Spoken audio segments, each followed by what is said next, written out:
आखिर हमारे देश का नाम कैसे पड़ा भारत? बड़ा ही रोचक है इतिहास। भारत नाम कैसे पड़ा? देश का नाम बदलने पर बहस छिड़ी है। संविधान में दर्ज इंडिया दैट इज भारत को बदलकर केवल भारत करने की मांग उठ रही है। इस बारे में एक याचिका भी सुप्रीम कोर्ट में दाखिल हुई, जिस पर बुधवार को अदालत ने सुनवाई की। याचिकाकर्ता की मांग थी कि इंडिया ग्रीक शब्द इंडिका से आया है और इस नाम को हटाया जाना चाहिए। याचिकाकर्ता ने अदालत से अपील की थी कि वो केंद्र सरकार को निर्देश दे कि संविधान के अनुच्छेद 1 में बदलाव कर देश का नाम केवल भारत करे। सुप्रीम कोर्ट के चीफ जस्टिस एसए बोबडे की अध्यक्षता वाली 3 सदस्यीय बेंच ने याचिका को खारिज करते हुए इस मामले में दखल देने से इनकार कर दिया। अदालत ने कहा कि संविधान में पहले से ही भारत का जिक्र है। संविधान में लिखा है इंडिया डैट इज भारत। सर्वोच्च अदालत ने कहा कि इस याचिका को संबंधित मंत्रालय में भेजा जाना चाहिए और याचिकाकर्ता सरकार के सामने अपनी मांग रख सकते हैं। यह कोई नई बात नहीं है, कई देश अपना नाम बदल चुके हैं। आइए जानते हैं कि भारत को कितने अलग अलग नामों से जाना जाता रहा है और उनके पीछे की कहानी क्या है। प्राचीन काल से भारत भूमि के अलग अलग नाम रहे हैं, मसलन जम्बूद्वीप, भारतखंड, हिमवर्ष, अजनाभवर्ष, भारतवर्ष, आर्यावर्त, हिंद, हिंदुस्तान और इंडिया, मगर इनमें भारत सबसे ज्यादा लोकमान्य और प्रचलित रहा है। नामकरण को लेकर सबसे ज्यादा धारणाएं एवं मतभेद भी भारत को लेकर ही है। भारत की वैविध्यपूर्ण संस्कृति की तरह ही अलग अलग कालखंडों में इसके अलग अलग नाम भी मिलते हैं। इन नामों में कभी भूगोल उभर कर आता है तो कभी जातीय चेतना और कभी संस्कार। हिंद, हिंदुस्तान, इंडिया जैसे नामों में भूगोल उभर रहा है। इन नामों के मूल में यूं तो सिंधु नदी प्रमुखता से नजर आ रही है, मगर सिंधु सिर्फ एक क्षेत्र विशेष की नदी भर नहीं है। सिंधु का अर्थ नदी भी है और सागर भी। उस रूप में देश के उत्तर पश्चिमी क्षेत्र को किसी जमाने में सप्त सिंधु या पंजाब कहते थे, तो इसमें एक विशाल उपजाऊ इलाके को वहां बहने वाली 7 अथवा 5 प्रमुख धाराओं से पहचानने की बात ही तो है। इसी तरह भारत नाम के पीछे सप्तसैंधव क्षेत्र में पनपी अग्निहोत्र संस्कृति, अग्नि में आहुति देना, की पहचान है। भारत के दावेदार कई भरत। पौराणिक युग में भरत नाम के अनेक व्यक्ति हुए हैं। दुष्यंत सुत के अलावा दशरथ पुत्र भरत भी प्रसिद्ध हैं, जिन्होंने खड़ाऊ राज किया। नाट्यशास्त्र वाले भरत मुनि भी हुए हैं। एक राजर्षि भरत का भी उल्लेख है, जिनके नाम पर जड़ भरत मुहावरा ही प्रसिद्ध हो गया। मगधराज इंद्रद्युम्न के दरबार में भी एक भरत ऋषि थे। एक योगी भरत हुए हैं। पद्म पुराण में एक दुराचारी ब्राह्मण भरत का उल्लेख बताया जाता है। ऐत्रेय ब्राह्मण में भी दुष्यंत पुत्र भरत ही भारत नामकरण के पीछे खड़े दिखते हैं। ग्रंथ के अनुसार भरत एक चक्रवर्ती सम्राट यानी चारों दिशाओं की भूमि का अधिग्रहण कर विशाल साम्राज्य का निर्माण कर अश्वमेध यज्ञ किया, जिसके चलते उनके राज्य को भारतवर्ष नाम मिला। इसी तरह मत्स्य पुराण में उल्लेख है कि मनु को प्रजा को जन्म देने वाले वर और उसका भरण पोषण करने के कारण भरत कहा गया। जिस खंड पर उसका शासनवास था उसे भारतवर्ष कहा गया। नामकरण के सूत्र जैन परंपरा तक में मिलते हैं। भगवान ऋषभदेव के ज्येष्ठ पुत्र महायोगी भरत के नाम पर इस देश का नाम भारतवर्ष पड़ा। संस्कृत में वर्ष का एक अर्थ इलाका, बंटवारा, हिस्सा आदि भी होता है।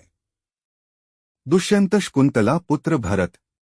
आमतौर पर भारत नाम के पीछे महाभारत के आदि पर्व में आई एक कथा है। महर्षि विश्वामित्र और अप्सरा मेनका की बेटी शकुंतला और पुरुवंशी राजा दुष्यंत के बीच गांधर्व विवाह होता है। इन दोनों के पुत्र का नाम भरत हुआ। ऋषि कण्व ने आशीर्वाद दिया कि भरत आगे चलकर चक्रवर्ती सम्राट बनेंगे और उनके नाम पर इस भूखंड का नाम भारत प्रसिद्ध होगा। अधिकांश लोगों के दिमाग में भारत नाम की उत्पत्ति की यही प्रेम कथा लोकप्रिय है। आदि पर्व में आए इस प्रसंग पर कालिदास ने अभिज्ञान शाकुंतलम नामक महाकाव्य रचा। मूलतः यह प्रेमाख्यान है और माना जाता है कि इसी वजह से यह कथा लोकप्रिय हुई। दो प्रेमियों के अमर प्रेम की कहानी इतनी महत्वपूर्ण हुई कि इस महादेश के नामकरण का निमित्त बने। शकुंतला दुष्यंत पुत्र यानी महाप्रतापी भरत के बारे में अन्य बातें जानने को नहीं मिलती। इतिहास के अध्येताओं का आमतौर पर मानना है कि भरतजन इस देश में दुष्यंत पुत्र भरत से भी पहले से थे। इसलिए यह तार्किक है कि भारत का नाम किसी व्यक्ति विशेष के नाम पर न होकर जातिसमूह के नाम पर प्रचलित हुआ। भरत गण से भारत।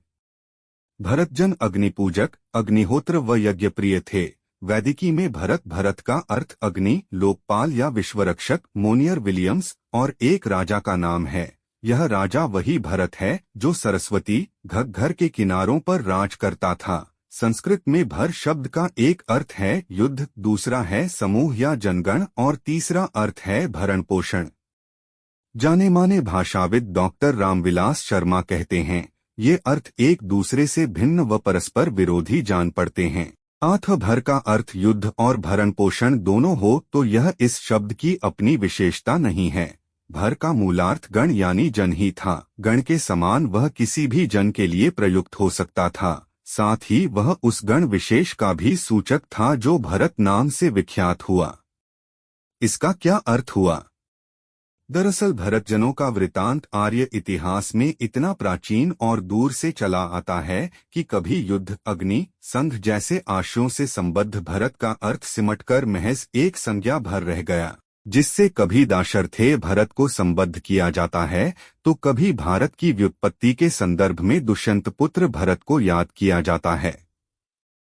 भारती और सरस्वती का भरतों से रिश्ता। किंतु हजारों साल पहले अग्निप्रिय भरतजनों की शुचिता और सदाचार इस तरह बढ़ा चढ़ा था कि निरंतर यज्ञ कर्म में करते रहने से भरत और अग्नि शब्द एक दूसरे से संपृक्त हो गए। भारत शब्द मानो अग्नि का विशेषण बन गए। संदर्भ बताते हैं कि देवश्रवा और देववात इन दो भरतों यानी भरतजन के दो ऋषियों ने ही मंथन के द्वारा अग्नि प्रज्वलन की तकनीक खोज निकाली थी।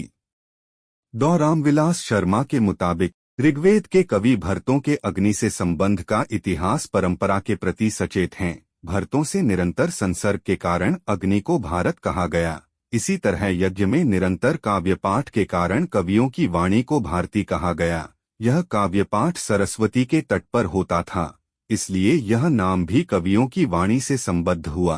अनेक वैदिक मंत्रों में भारती और सरस्वती का उल्लेख आता है। दाशराज्य युद्ध या 10 राजाओं की जंग। प्राचीन ग्रंथों में वैदिक युगीन एक प्रसिद्ध जाति भरत का नाम अनेक संदर्भों में आता है। यह सरस्वती नदी या आज के घग्घर के कछार में बसने वाला समूह था। ये यज्ञप्रिय अग्निहोत्र जन थे। इन्हीं भरत जन के नाम से उस समय के समूचे भूखंड का नाम भारतवर्ष हुआ। विद्वानों के मुताबिक भरत जाति के मुखिया सुदास थे। वैदिक युग से भी पहले पश्चिमोत्तर भारत में निवास करने वाले जनों के अनेक संघ थे। इन्हें जन कहते थे। इस तरह भरतों के इस संघ को भरत जन नाम से जाना जाता था। बाकी अन्य आर्य संघ भी अनेक जन में विभाजित था। इनमें पुरु, यदु, तुर्वसु, त्रित्सु, अनु, द्रुह्यु, गांधार, विषाणिन, पक्त, केकय, शिव, अलिन, भलान, त्रित्सु और संजय आदि समूह भी जन थे। इन्हीं जनों में 10 जनों से सुदास और उनके त्रित्सु कबीले का युद्ध हुआ था। सुदास के त्रित्सु कबीले के विरुद्ध 10 प्रमुख जातियों के गण या जन लड़ रहे थे। इनमें पंचजन, जिसे अविभाजित पंजाब समझा जाए, यानी पुरु, यदु, तुर्वसु, अनु और द्रुह्यु के अलावा भालानस, बोलान दर्रा इलाका, अलिन, काफिरिस्तान, शिव, सिंध, पख्त, पश्तून और विषाणिनी कबीले शामिल थे। महाभारत से 2500 साल पहले भारत। इस महायुद्ध को महाभारत से भी 2500 वर्ष पूर्व हुआ बताया जाता है। साधारण सी बात है कि वह युद्ध जिसका नाम ही महाभारत है कब हुआ होगा। इतिहासकारों के मुताबिक ईसा से करीब 2500 साल पहले कौरवों पांडवों के बीच महास्मर हुआ था। एक गृहकलह जो महास्मर में बदल गई यह तो ठीक है, पर इस देश का नाम भारत है और 2 कुटुंबों की कलह की निर्णायक लड़ाई में देश का नाम क्यों आया?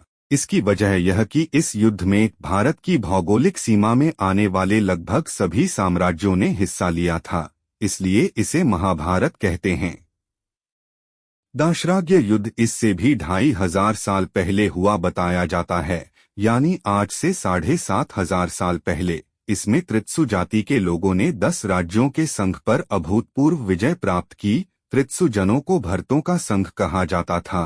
इस युद्ध से पहले यह क्षेत्र अनेक नामों से प्रसिद्ध था। इस विजय के बाद तत्कालीन आर्यावर्त में भरत जनों का वर्चस्व बढ़ा और तत्कालीन जनपदों के महासंघ का नाम भारत हुआ, अर्थात भरतों का।